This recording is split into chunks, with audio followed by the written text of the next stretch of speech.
እንስሳውን ያርደዋል። ካረደው በኋላ ደሙን እንግዲህ በዛ ካህኑ መስዋዕት ላይም ይቀባል። እንደገና ደግሞ ቤተ መቅደስ ውስጥ በመጋረጃ ትይዩ ይረጨዋል። በተምሳሌት ግለሰቡ ኃጢአት ተላለፈ ማለት ነው ወደዛ። ከዛም በኋላ እዛ ሁልጊዜ እንግዲህ ሰዎች ኃጢአት ሲሰሩ እየመጡ መስዋዕት እያቀረቡ ኃጢአታቸውን ተናዘው ወደዛ እያስተላለፉ ይሄዳሉ ነው። ግን ኃጢአት እንግዲህ የሰዎች ኃጢአት በዛ ቦታ ላይ ይቀመጣል። የሰማይ ቤተ መቅደስም የሚለው ጋር እንመጣበታለን። እንዴት ነው የሚሆነው የሚለው ማለት ነው። ይቀመጣል። ከተቀመጠ በኋላ እዛ ይቆያል። በአመት አንዴ የስርየት ቀን የሚባል አለ። የስርየት ቀን በአመት አንዴ የሚከናወን ማለት ነው። በዛ ስርዓት ምንድን ነው የሚደረገው? በአመት ውስጥ በቤተ መቅደስ የተከማቸው ኃጢአት በሙሉ ከቤተ መቅደስ መውጣት አለበት። ያ ነው መንጻት የሚባለው ማለት ነው። የእግዚአብሔር ሕዝቦች በዛች ዕለት መጥተው ተሰብስበው በቤተ መቅደስ ዙሪያ ሆነው ኃጢአታቸውን እየተናዘዙ ሊቀ ካህኑ አገልግሎቱን ጨርሶ እስኪወጣ ድረስ በዛ ቦታ ይገኙ ነበር።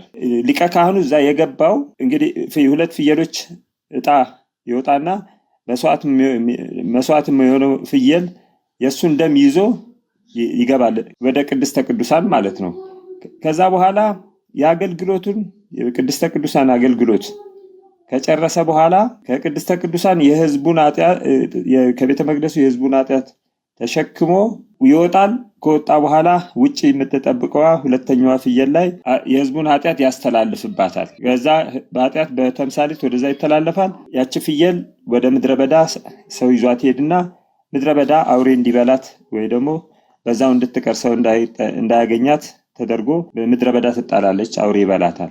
በዚህ መልክ የህዝቡ ኃጢአት የዓመቱ ኃጢአት በተምሳሌት ተላለፈ ማለት ነው። ይሄ ለሙሴ መጀመሪያ ቤተ መቅደስን እንዲሰራ ሲነግረው የሰማይ ቤተ መቅደስን ያሳየው። የሰማይ ቤተ መቅደስን ከዚህ በፊትም ታስታውሱ እንደሆነ ይሄን አይተን ነበረ። ልክ በዚህ መሰረት ባየው መሰረት ስራ ከዛ ዝንፍ እንዳታረግ ተብሎ ነው የተነገረው። ሲነገረው 2 ነገር ነው። አንደኛው የአሰራሩ ስትራክቸሩ የቤተ መቅደሱ ስትራክቸር አሰራሩን ያሳየው። ሁለተኛ አገልግሎቱንም ነው ያሳየው። ሁለቱንም ነው ያሳየው። አገልግሎቱንም በዚህ ልክ ባየው መሰረት አገልግሎት እንዲሰጥ ስትራክቸሩም የቤቱም የቤተ መቅደሱም ልክ በዛ መልክ እንዲሆን ያንን መሰረት ተደርጎ ነው እንግዲህ ሲሰራ በምድር የነበረው ሰማያዊ ቤተ መቅደስ የዛ ምሳሌ ነው። ዋናው ሰማያዊ ቤተ መቅደስ ነው።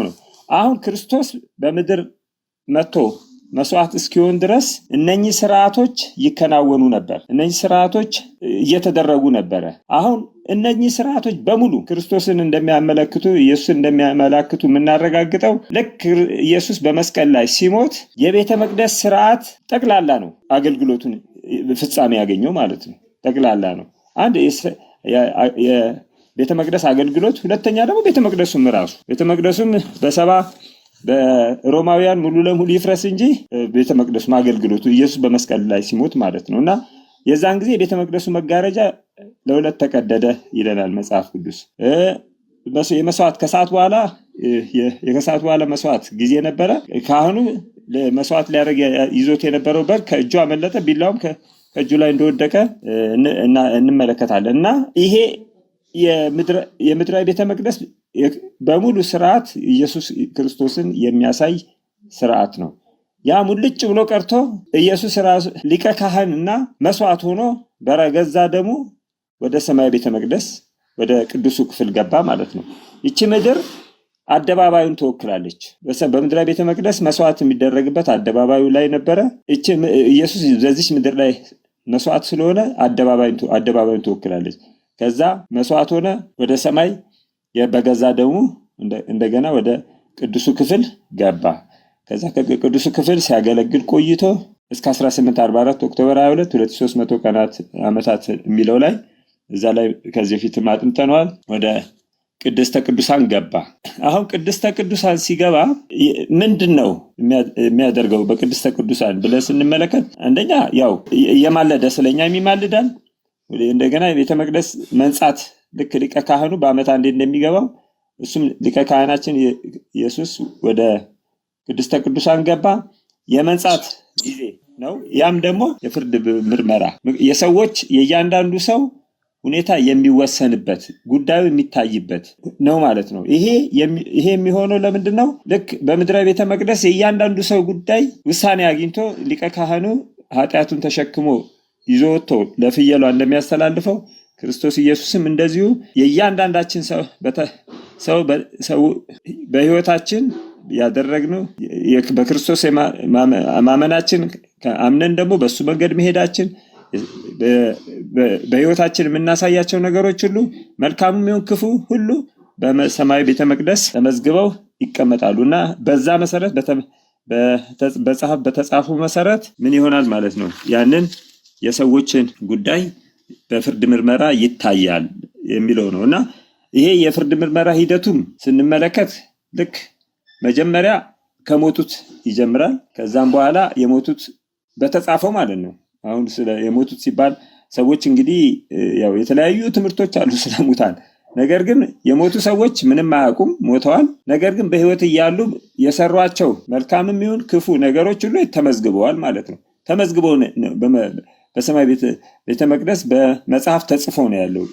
በመጽሐፍ በተጻፈው መሰረት ነው የፍርድ ስራ የሚታየው ማለት ነው። ስለዚህ ከአዳም ጊዜ ጀምሮ አዳም ሞቷል፣ አቤል ሞቷል፣ ሌሎችም እንደዚሁ ሞተዋል እና የእነኚህ ሰዎች ጉዳይ በተጻፈው መሰረት ይታያል ነው፣ ውሳኔ ያገኛል። ከዛ በዛ መሰረት የመጀመሪያው ትንሣኤ ላይ የሚነሱ ሰዎችና የማይነሱ ሰዎች ይወሰናል ማለት ነው። የመጀመሪያው ትንሣኤ የሚነሱ ሰዎች የዘላለም ህይወትን የሚያገኙ ክርስቶስ ወደ ሰማይ ይዟቸው የሚሄድ በምድር ካሉት በምድር በህይወት ያሉት ክርስቶስን በህይወት የሚገናኙት ጋር አንድ ላይ ሆነው ወደ ሰማይ የሚወሰዱት ይሆናል። ይሄም የሚሆነው በመጽሐፍ በተጻፈው ከ1844 ጀምሮ የእያንዳንዱ ሰው ጉዳይ ሲታይ የሙታንም ታይቶ የሚወሰን ነው ማለት ነው።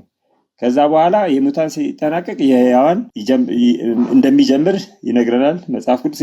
ከዛም በኋላ የሕያዋን ጉዳይ እየታየ መጨረሻ ላይ እርኩሱም ይርከስ ጻድቁም ጽድቅ ያርግ ብሎ የሰማይ ቤተ መቅደስ አገልግሎቱን ሲያጠናቅቅ የማንኛውም ሰው በክርስቶስ ጋር የተያያዘ የሰው ልጅ ጉዳይ በሙሉ ታይቶ ውሳኔ አግኝቶ ይጠናቀቃል ማለት ነውና ከዛ በኋላ ክርስቶስ ሲመጣ ምን ያደርጋል? ልክ እንደ ሊቀ ካህናችን ልክ ምድራዊ ሊቀ ካህን ንስሐ የገቡት ሰዎች ኃጢአት ተሸክሞ ፍየሉ እንደሚያስረክበው እና ፍየሉ ምድረ በዳ ሄዶ ዛውሬ እንደሚበላው ክርስቶስ ኢየሱስም የሕዝቡን ኃጢአት ይዞ መጥቶ ለሰይጣን ኃጢአት ጀማሪው ለሰይጣን ይሰጠዋል ማለት ነው። ሰይጣን 1000 ዓመት ይታሰራል ማለት ነው። ወደ ምድረ በዳ ላይ ይቆያል ልክ እንደዛ ፍየል። ከዛ በኋላ መጨረሻ ላይ በእሳት ፍጻሜውን ያገኛል።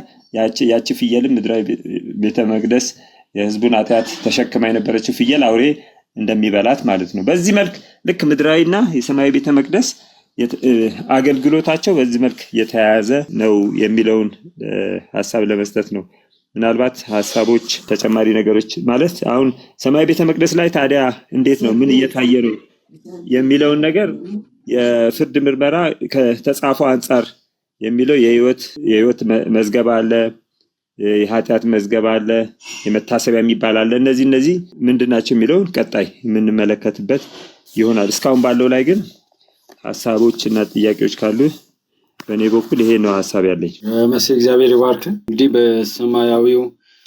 የሰማያዊ ቤተ መቅደስ አገልግሎት ወደ ምድር እንደወረደ በሙሴ አማካኝነት ደግሞ እንደተሰራ እና ያም ደግሞ በሙሴ ሲካሄድ በአሮን እና በዘመኑ በነበሩ ሰዎች ሲካሄድ የነበረው ምድራዊ የቤተ መቅደስ አገልግሎት ክርስቶስ እስከመጣ ጊዜ ድረስ ነው አገልግሎት ሲሰጥ የነበረው። ክርስቶስ ከመጣ በኋላ ግን የምትክ መስዋዕት ሆነ። ክርስቶስ ራሱን በበጎችና በኮርማዎች ደም ሲሸፈን የነበረውን ለሕዝቡ ስርየት ሲሰጥ የነበረው አገልግሎት በክርስቶስ ደም ተተካ። አዳኛችን ለአንዴና ለመጨረሻ ጊዜ የራሱን ደም ይዞ ወደ አባቱ እንደሄደ እና ከዛ በኋላ የምድራዊ ቤተ መቅደስ ውክልናውን ክርስቶስ እንደወሰደ ሊቀ ካህናችን እሱ እንደሆነ ዕብራውያንን ያነበበ ሰው በደንብ ይረዳዋል። እና አሁንም ጭምር የምድራዊ ቤተ መቅደስ ላይ ፎከስ የሚደረግበት ሁኔታ አለ። ለምሳሌ የታቦቱ አገልግሎት አለ።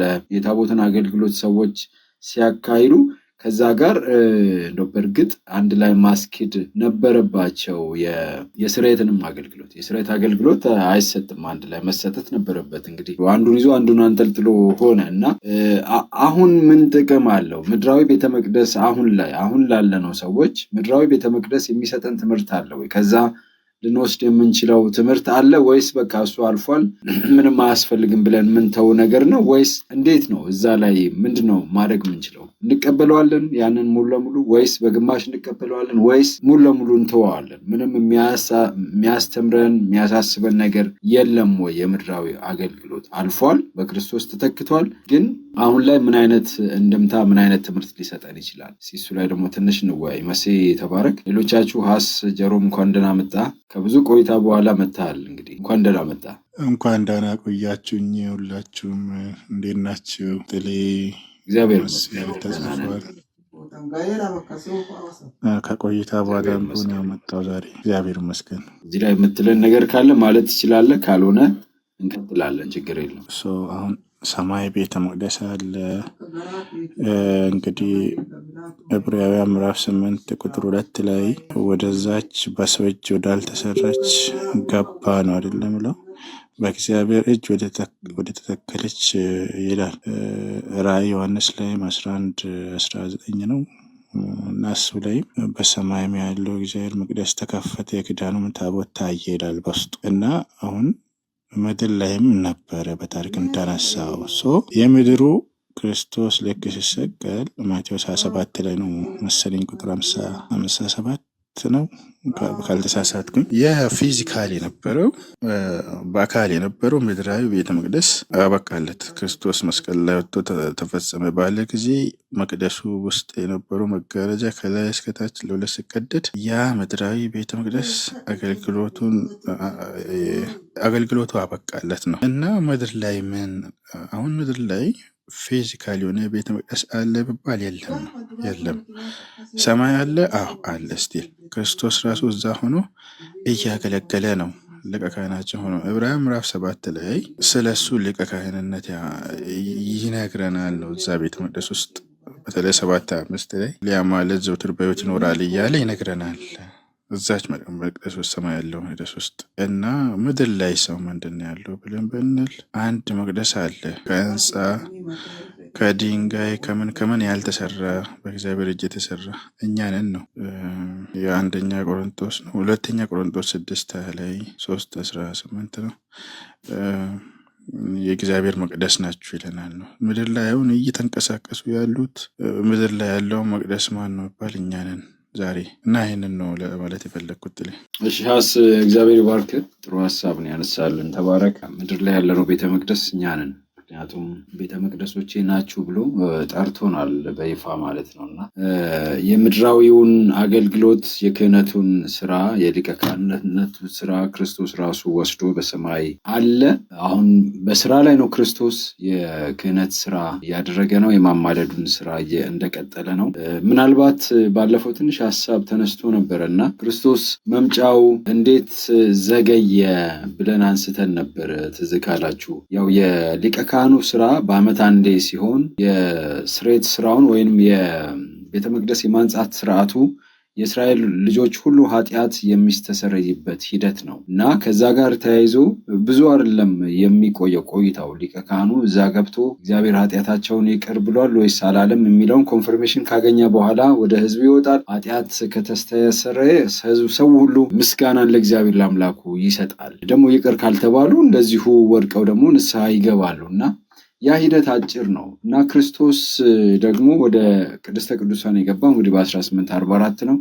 እስከዚያ ድረስ ደግሞ በቅዱሱ ስፍራ ያው የክህነት አገልግሎቱን እየሰራን ልክ ከዚህ ከሰማይ እንደሄደ ከምድር እንደሄደ ወደ ሰማይ ስራውን አላቆምም እንደቀጠለ ነው እና ቅድስተ ቅዱሳን ውስጥ ለምን ቆየ እስካሁን ክርስቶስ?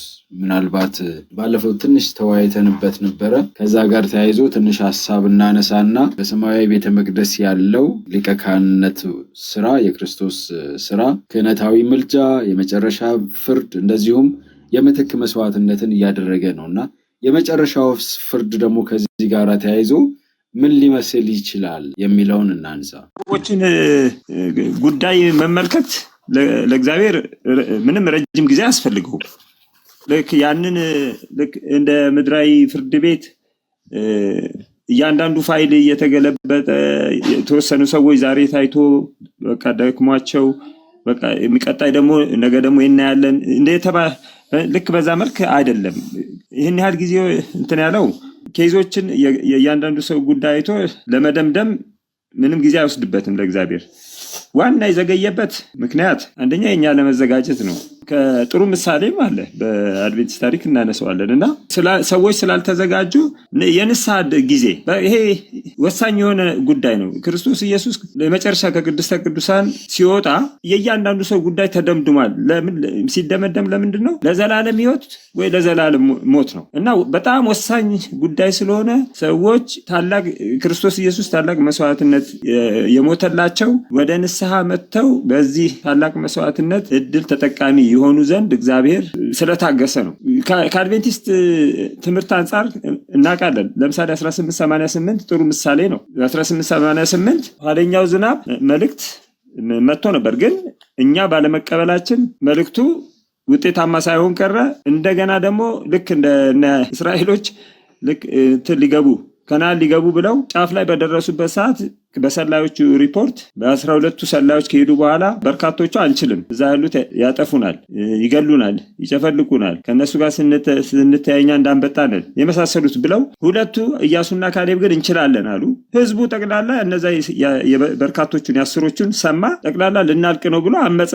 ከዛም በኋላ በምድረ በዳ 40 ዓመት መንከራተት ጀመረ፣ ለመግባት ስላልፈለጉ። ተመሳሳይ ነው የኛም ከ1888 ታሪክ ጋር ስንመለከት እንደ አድቬንቲስት ማለት ነው የምናውቀው ጉዳይ ነው እና ይሄ ነገር መጣ። ስለዚህ ለሁሉ ንስሐ ይገቡ ዘንድ እግዚአብሔር መዘግየት ከዛ ጋር የተያያዘ ጉዳይ ነው እንጂ እግዚአብሔር በሰማያዊተ መቅደስ በአጭር ጊዜ ውስጥ አይቶ የፍርድ ምርመራ ስርዓትን ጨርሶ ወደ ፍጻሜ ወይም ደግሞ ምድር ክርስቶስ ኢየሱስ መምጣት የሆነ ጊዜ የሚወስድ ጉዳይ አይደለም ነው። ይሄ ነው ዋናው ምክንያቱ።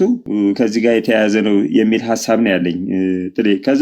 ከዛ ጋር ተያይዞ ቅድም ሐስን ሲያቀርበው አንተም እንደጨመርከው ይሄ ሰው ማለት ነው። ሰው መቅደስ የእግዚአብሔር ማደሪያ መቅደስ ነው በምድር ክርስቲያኖች ማለት ነው።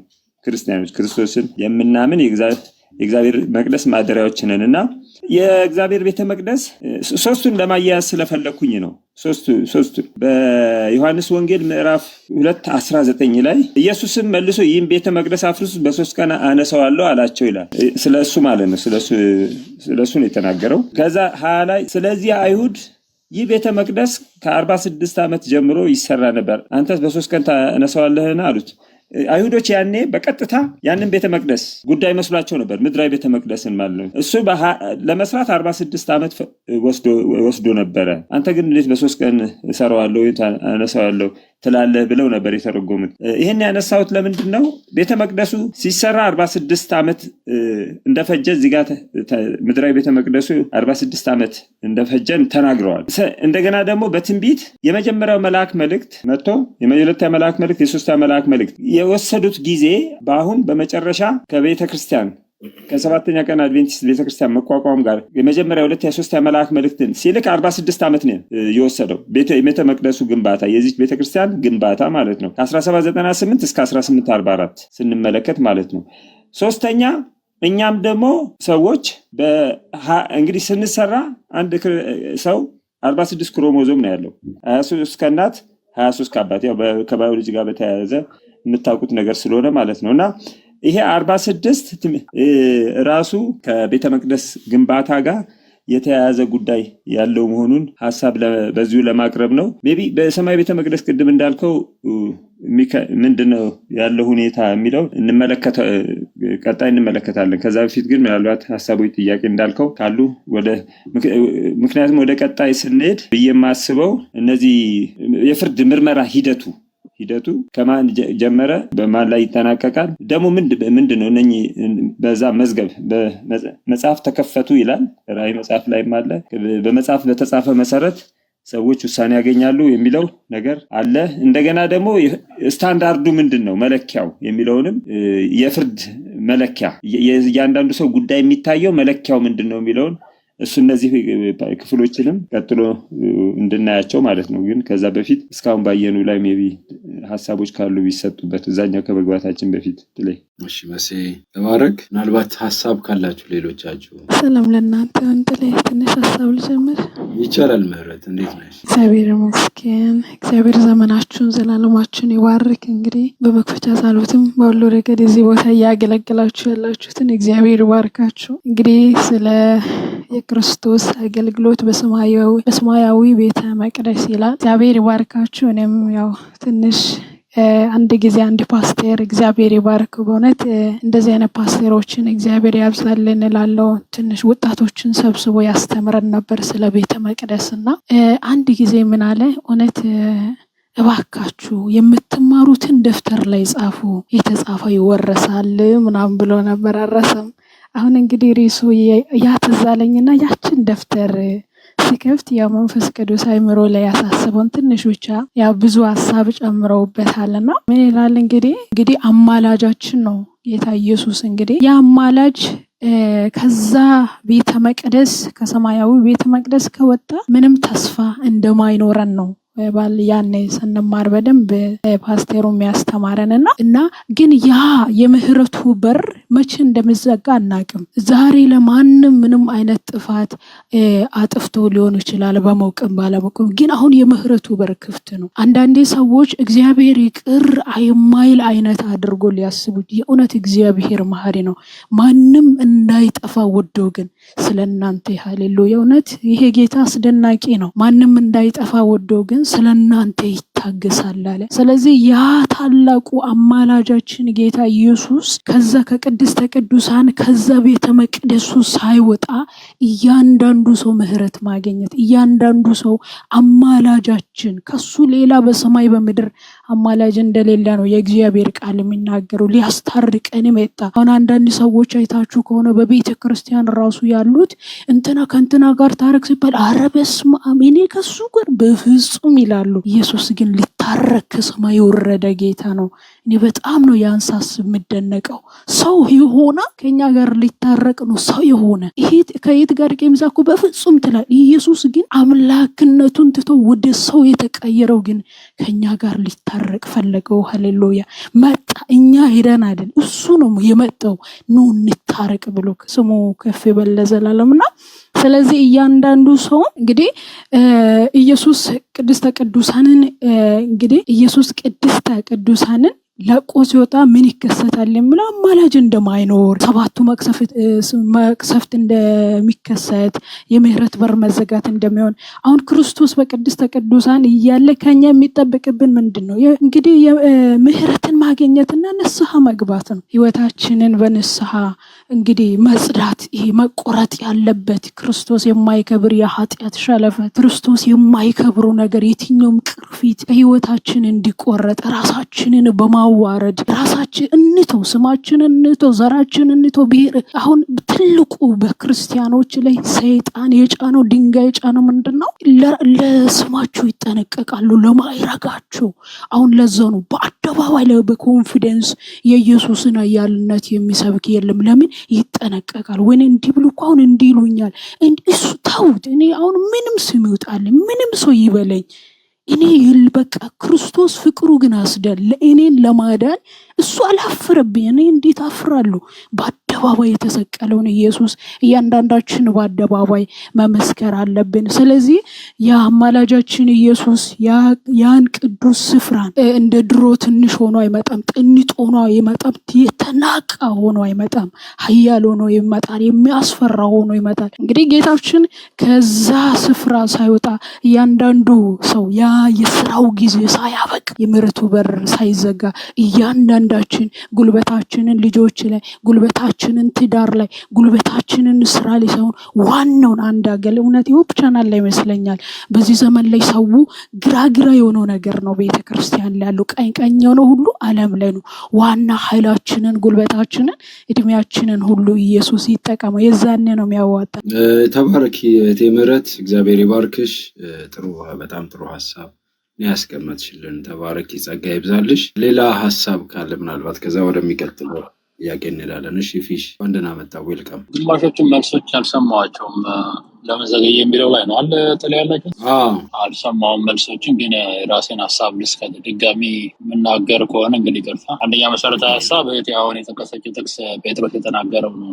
ሁሉም ንስሐ እንዲገቡ እግዚአብሔር ስለኛ ይዘገያል የሚል መሰረታዊ ሀሳብ አለ። ይህ ለጠቅላላም ለምድርም ይሆናል፣ ኢንዲቪጁዋልም ይሆናል። አንዳንድ ጊዜ በምድር ላይ እንትናም ብሎታል፣ አሳፍም ብሎታል፣ ለምድር ክፉ ሰው ረዥም ዕድሜ የሚኖረው የሚላለን። ደግ ሰው ቶሎ ቶሎ ምድሪቷ ይለቃል። የምናያቸው ነገሮች ለምድረው የሚሉ ነገሮች አሉ። ዋናው ሀሳብ እግዚአብሔር የሰው ልጅ ሁሉ የሰማይ መንግስት እንዲወርስ ነውና የክርስቶስን ምስል በሕይወታችን ካልተሳለ እስኪሳል ድረስ እንግዲህ ምጥ ነው። ፋክቱን ለማየት ማለት ሁለት ነገሮች፣ አንደኛ ራዕይ 17 ላይ ስናነብ ሙሽሪት ራሷን አዘጋጅታለች ነው የሚለው። ሰው ቤተክርስቲያን ራሷን ያዘጋጀች መሆን አለባት ማለት የተዘጋጀች መሆን አለባት። ለሷም የቅዱሳን የጽድቅ ስራ ነው ይላል። ስለዚህ ቤተክርስቲያን ኮምፕሊትሊ ክርስቶስን የምትመስል የምትሆንበት ሰዓት መምጣት አለበት።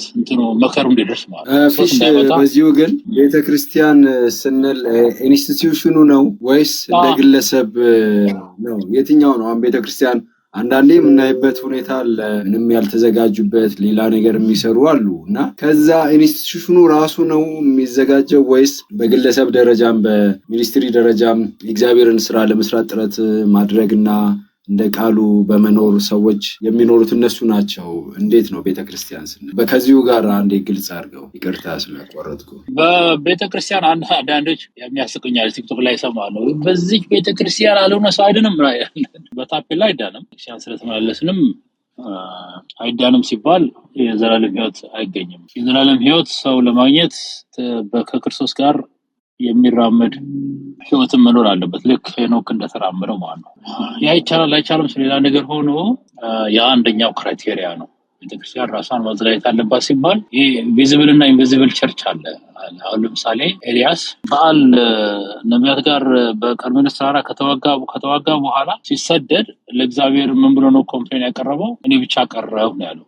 ምክንያቱም ኤልያስ ሲመለከት እስራኤል ሁሉ ስቷል። እስራኤል ሲባል የሰሜኑ እስራኤል ማለት ነው። ሰማሪያ እና ከተማ አድርገው ያሉት 10 ነገሮች ሁሉም ስተዋል። ስለዚህ እኔ ብቻ ቀረዋል። ኤልያስ እኛ እንደ ሰው ምድር የምናየው ቪዚብል ቸርች ነው የምናየው፣ የሚታየው ነው የምናየው። እግዚአብሔር ግን የሚያየው ኢንቪዚብል ነው፣ እኛም ማናየው ነው እሱ የሚያየው። ስለዚህ ኤልያስ ምን አለ? ኖ ሳስታል ኤልያስ ለባዕል ያልሰገዱ ያልሳሙትም ምናልባት በከንፈራቸው ያልጠሩትም ሊሆን ይችላል 7000 ሰዎች በእስራኤል አስቀርቻለሁ ያል ቅሬታ። ስለዚህ እግዚአብሔር ቤተክርስቲያን ቅሬታ ነች እንጂ ምድር ያለው አሁን ኢሳያስ ላይ እግዚአብሔር ቅሬታን ባያስቀርልን ኖሮ እንደ ሰዶምና እንደ ገሞራ በጠፋን ነበር ይላል። ስለዚህ ቅሬታ ጉዳይ ነው ያለው። በየትኛውም ዘመን ሁሉ ቅሬታ ነው ያለው። ህዝብ ያለው እግዚአብሔር ኢንስቲትዩሽን ሳይሆን ቅሬታ ነው ያለው። አሁን በተለይ ቤተክርስቲያን ሲመጣ እንደዚህ አይነት ፓስተሮች እያሉ እንደዚህ አይነት አገልጋዮች እያሉ እንደዚህ አይነት ሰው ካየን ወዳቂ ነን። ማንንም እንድንመለከት የተነገረ የእምነታችንን አድራጊውና ፈጻሚውን የሆነውን ክርስቶስን ተመልከቱ ነው የተባለው። ስለዚህ ያ ክርስቶስን እያየ የሚጓዝ በየቀኑ በጎቼ ድምጼን ያውቃሉ፣ በየቀኑ ድምጹን እየሰሙ የሚጓዙ ህዝቦች አሉ፣ እግዚአብሔር ልጆች አሉ። ስለዚህ ቤተክርስቲያን ሲባል ያ ነው ኢንቪዚብል ቸርች። ሚሊታንት ነው ሰው የሚዋጋው፣ ስለ እውነት የሚዋጋው። ልክ በሕዝቅኤል ምዕራፍ 9 ላይ ሂድ አትም በሚለው ንግግሩ በኢየሩሳሌም በሚደረገው ግፍና በሚሆነው ኃጢአት በሚያዝኑት ላይ ሄደህ ማህተሙን አድርግ የተባለው። ስለዚህ ያ ምን አይነት ነው? ያ ማህተም የተደረገባቸው ምኖች ናቸው?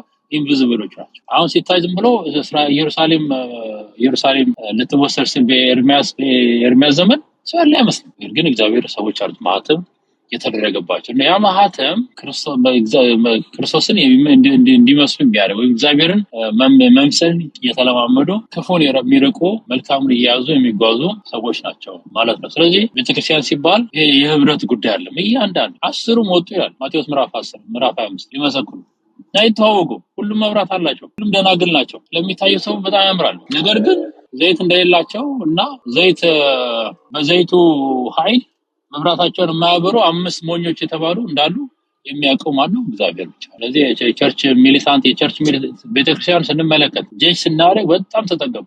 እዛ ያለው ኢትዮጵያ ቤተክርስቲያናችን የመጡትን አንዳንድ ይሄም ደግሞ ኤክስትሪሚስት ክንፎችን ተመልክቷቸው ሁሌ ክስ ነው የሚያቀርቡት።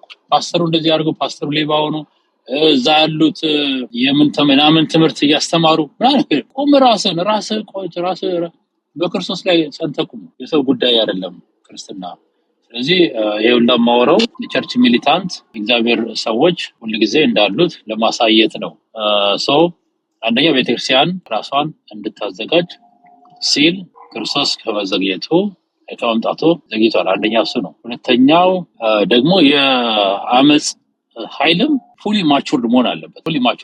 ምክንያቱም ማቴዎስ ነው በማቴዎስ 24 ቁጥር 14 ላይ አለ ይህ የመንግስት ወንጌል ለዓለም ሁሉ ይሰበካል የተባለው። ይህ የመንግስት ወንጌል ለዓለም ሁሉ ተሰብኮ እያንዳንዱ ሰው አልፈልግም ነው ከእግዚአብሔር አልፈልግም ጳውሎን ይሻለኛል ብሎ ምርጫውን እስከሚያደርግ ድረስ እግዚአብሔር ይጠብቃል። እያንዳንዱ ሰው ምርጫውን አድርጎ መጨረሱን ማን ሊያውቅ ይችላል?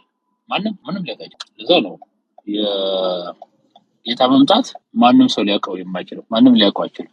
እያንዳንዱ ልብ ሪጀክት ማድረግ የሚችለው ሪጀክት ማድረጉን የሚመለከተው በሰማይ ያለ አምላክ ብቻ ነው። ርኩስ ቅዱስ የሚቀደስ የሚለው ጊዜ የሚታወቀው ሰማይ ብቻ ነው ያንን ነገር የሚያውቀው። ልብና ኩላሊት የሚመረምር አምላክ ብቻ ነው። ሰዓቱ ደርሷል ብለን በተለያዩ ዜናዎች ሰብከናል። ይሄ እንደዚህ የሆነ ነው፣ ይሄ እንደዚህ ነው። ያው ምልክቶች ናቸው እነሱ የመጣው መጀመሪያዎች ናቸው። ግን we don't know exactly even እነዛ ሁላ ኢንተንሲፋይድ ሆኖ ተፋፍሞ የክርስቶስ መምጣት ሊዘገይ ይችላል። ስለዚህ የኛ ኃላፊነት ምንድነው?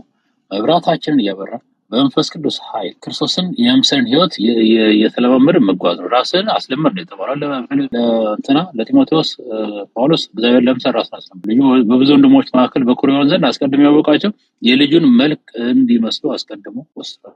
እያንዳንዱ ሰው ምርጫ እስኪደረግም ቅድም ከተባለው አንጻር እነዛ መሆን አለባቸው። ማቹር መሆን አለበት። ይሄ ወይኑ እንዲረገጥ መብሰል መቻል አለበት። ያንን የሚያውቀው እግዚአብሔር ብቻ ነው። ሶስተኛ ከታይም አንጻር ሰዎች የሚመለከቱበት ጉዳይ አለ። ላይክ አሁን ማርቲን ዊሊያም ሚለር አገልግሎቱን ከጀመረ ጀምሮ እስከ 1844 ኦልሞስት ወደ 10 ዓመት ነው የፈጀው። ይሄ ኤግዛክትሊ የመለከት በዓል የመለከት ሰንበት የሚባለው ከሚደረግበት ከ10 ቀን በኋላ ነው የቅዱስ ቅዱሳን መንጻቱን ጊዜ ስርዓት የሚከናወነው። ያም እንዳልከው የአንድ ቀን ብቻ ስራ ሳይሆን ምናልባት የመጣው የሰዓታት ስራ ነው። አንዳንዶቹ ኤግዛክትሊ ሲሆኑ ታያላችሁ። አሁን ለምሳሌ የመለከቱ እና የቅዱስ ቅዱሳን መግቢያው ሰዓት ኤግዛክት ነው። የጴንጤቆስጤ መንፈስ ቅዱስ መውረጃው የወረደበት ታይም ኦልሞስት ኤግዛክት። ይሄኛው ግን እንደዛ ሲሆን አናያምና ሞስት ፕሮባብሊ አሁንም ማንም ሊያውቅ አይችልም። ግን የነገሮች ፍጻሜ እግዚአብሔር እንደሚያስበው ነው የሚሆነው። ምክንያቱም አሁንም ጴጥሮስ እንዳለው ለእግዚአብሔር አንድ ቀን ለኛ 1000 ዓመት ነው። ያንን ማወቅ አለብን ማለት ነው። አይ ቲንክ እዚህ በላይ ማለት የምችል አይመስለኝም። እግዚአብሔር ይባርክ ዶክተር ተባረክ። አይ ቲንክ እየነዳህ ነው መሰለኝ ሀሳብን ያካፈልከን አለ ጊዜ ላይ ቆንጥረህ ስለሰጠን ሀሳብ እናመሰግናለን። ተባረክ። ምናልባት ሌሎቻችሁ ሀሳብ ካላችሁ መጨረስ እንችላለን። ምናልባት ግን ሀሳብ ከሌላችሁ ደግሞ አንድ ጥያቄ ላንሳ። እንግዲህ መስዋዕትነቱ ክርስቶስ መስዋዕት ለኃጢአት ስርየት አስገኝቷል እና ካስገኘ ለምንድን ነው ካህን የሚያስፈልገው? አንዳንዴ ያው ይሄ በቪዲዮም አርካይቭ ላይ ስለሚቀመጥ ሌሎችም ስለሚሰሙት ሌሎች ጋር ጥያቄም ሊሆን ስለሚችል እናንሳው ብዬ ነው። ምን ያስፈልጋል ማለት በቃ ክርስቶስ አንዴ መስዋዕት ሆኖ የኃጢአት ስርየት ተገኝቷል ከተባለ ካህን ሆኖ መቀጠሉ ምንድነው የሚያስፈልገው? የአማላጅነት ስርዓቱን መቀጠሉ ለምን አስፈለገ? ይሄ በክርስቶስና በእግዚአብሔር መካከል ያለውንም ነገር አጥረተን እንድናይ እንዲያስችለን ነው ይህን ጥያቄ ያነሳሁት። በተለይ ቅድም ካነሳው ጥያቄም ጋር ይቀራረባል። ምናልባት ረስተው ይሆን አላውቅም። ምድራዊ ቤተ መቅደስ ሙሉ ለሙሉ ብተው የሰማይ ብቻ ማድረጉ የምድራዊ ምንረሳው ይሄ ምን የሚያመጣው ነገር አለ የሚለም ሀሳብ አለና ይሄ ከቤተ መቅደስ አገልግሎት ጋር በተያያዘ ያንን መረዳትና ለመረዳት ከመዳናችን ጋር በቀጥታ ይያዛል። ምክንያቱም ክርስቶስ ኢየሱስ አዳኝ መሆኑን መቀበልና ማመን የመጀመሪያው ስቴፕ ነው። ሁለተኛ ደግሞ የክርስቶስ ኢየሱስ አገልግሎትን በትክክለኛ ጊዜና ቦታ አስተውለን በዛ ተጠቃሚ የመሆን ጉዳይን ከመዳናችን ጋር ይያያዛል። መዝሙር 77:13 ላይ ነው አቤቱ መንገድ በመቅደስ ውስጥ ነው ይላል። አሁን በምድራዊ ቤተ መቅደስ ስርዓቶች ሲካሄዱ የነበሩት አንዳንድ ሰዎች ልክ በቃ የሆነ በስርዓቱ በሚደረገው ስርዓት በዛ በተሰጣቸው ሕግ እስራኤላውያን በዛ የሚድኑ እንደነበር አሁን ደግሞ ኢየሱስ ከመጣ ደግሞ ከተወለደና ከሞተልን በኋላ በእሱ በማመን ልክ በጸጋ እንደሚዳን አድርጎ የሚታሰብበት ሁኔታ አለ። ነገር ግን የእግዚአብሔር የማዳን እቅድ በማንኛውም ሁኔታ በብሉይ ኪዳንም በአዲስ ኪዳንም ተመሳሳይ ነው። ሰው በክርስቶስ ኢየሱስ አምኖ ነው የሚድነው። እነሱ ያ መስዋዕትን ሲያደርጉ የነበሩት ያ መስዋዕት በጊዜው ስለሚያድናቸው አይደለም።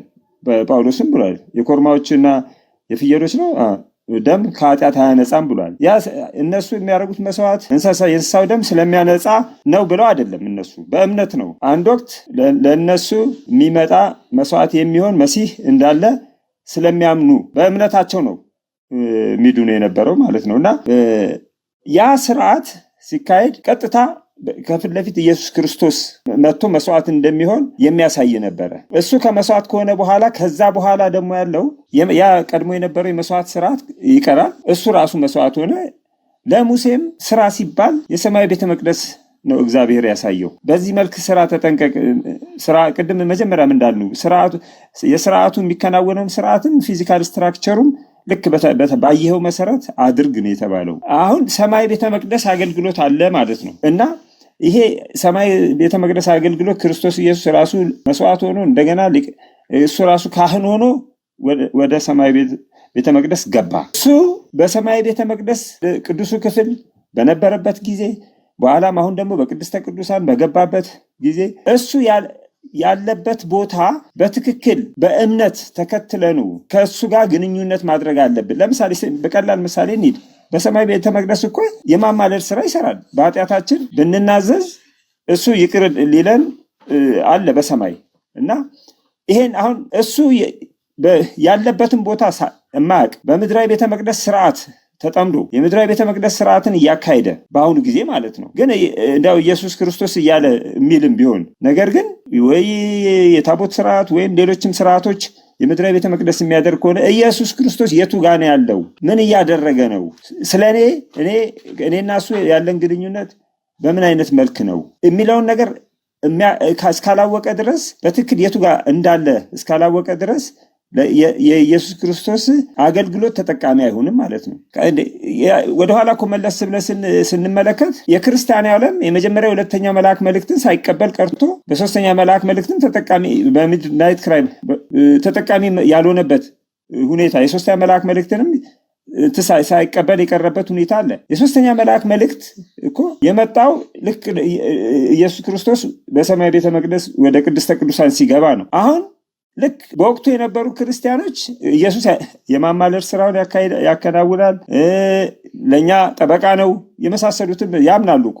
ግን ቅድስተ ቅዱሳን መግባቱን አልተቀበሉም። በቅዱሱ ክፍል እንዳለ አድርገው ነበር የሚያስቡት። የተጻፈ ነገር ነው።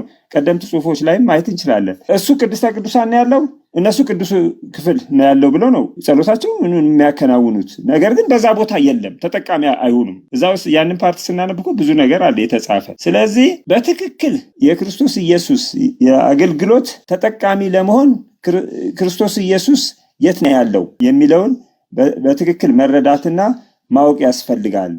በዚህ መልክም መስዋዕት ሆነልን፣ መስዋዕት ሆነ፣ በቃ ተደመደመ። ከዛ በኋላስ የት ይግባ? ለእኔ አማልድ የኃጢአት ይቅርታ ይሰጠኝ አይሰጠኝ እማላ ከሆነ በዛ ተጠቃሚ ካልሆንኩኝ በቤተ መቅደስ ውስጥ በእምነት እያለፍኩ አይደለም። ስለዚህ የኃጢአት ስርየት ካላገኘ ደግሞ ሰው አይድንም። አሁን እኮ ስለ ቤተ መቅደስ እኮ የሰማይ ቤተ መቅደስ ነው እየተነጋገርን ያለ ነው። ሜይ ቢ በሚቀጥሉ ጊዜያቶች እኮ ምን እያደረገ ነው በሰማይ የሚለውን ስንመለከት የበለጠ የክርስቶስ የኢየሱስ በሰማይ ቤተ መቅደስ ማማለድ ልክ በመስቀል እንደሞተው ያህል አስፈላጊ ነው ይላል። እንደዛ ተጽፏል።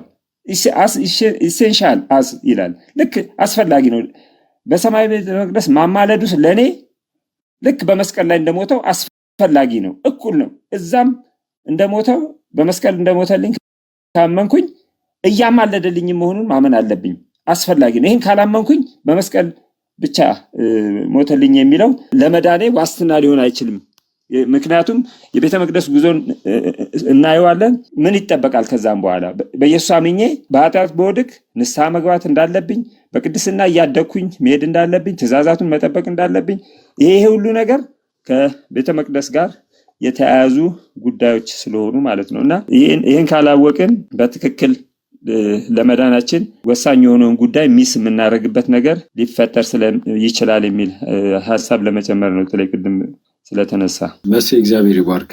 ጥሩ ሀሳብ አንስተሃል። ተባረክ። እውነት ነው። ልክ እንደሞቱ የክህነቱም አገልግሎት ያው ሞቱ ራሱ ክህነትን ለመስጠት ስርየትን ለመስጠት የሰውን ልጅ ከእግዚአብሔር ከአባቱ ጋር ለማስታረቅ የሰውን ልጅ መዳን ለማረጋገጥ ስለሆነ ሞቱ ራሱ የክህነቱ ወይም የማማለዱ አገልግሎት አንዱ ክፍል ነው እና ነጣጥለን ልናየው አንችልም። እንደውም አንደኛ ጢሞቴዎስ 2:5 ላይ ምን ይላል?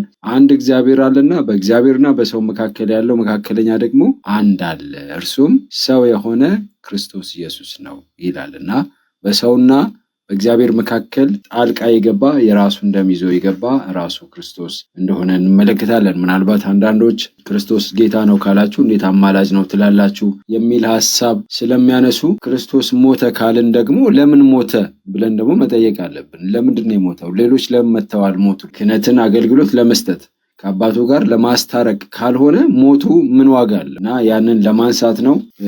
ተባረኩ፣ ጸጋ ይብዛላችሁ። ወደ ማጠቃለያው እናመጣለን። በሚቀጥለው ሳምንት ክፍል 3 ላይ ደግሞ የምናነሳቸው የመጨረሻ ፍርድ አገልግሎት በቅድስተ ቅዱሳን ውስጥ ያለው የክርስቶስ አገልግሎት ተፈጸመ ብሎ ሲወጣ ምን አይነት ነገር ሊከሰት ይችላል እናያለን። ጊዜ ከበቃን ደግሞ በሚቀጥለው ቤተ መቅደስ፣ የምድራዊው ቤተ መቅደስ የጉባኤ ቦታ፣ የቅዱስ ቦታና የቅድስተ ቅዱሳን ቦታ የሚለውን ሃይላይት እንመለከታለን። ያሉትን ዕቃዎች እና አንዳንድ የሚሰጡትን ትርጉሞች እንመለከታለን።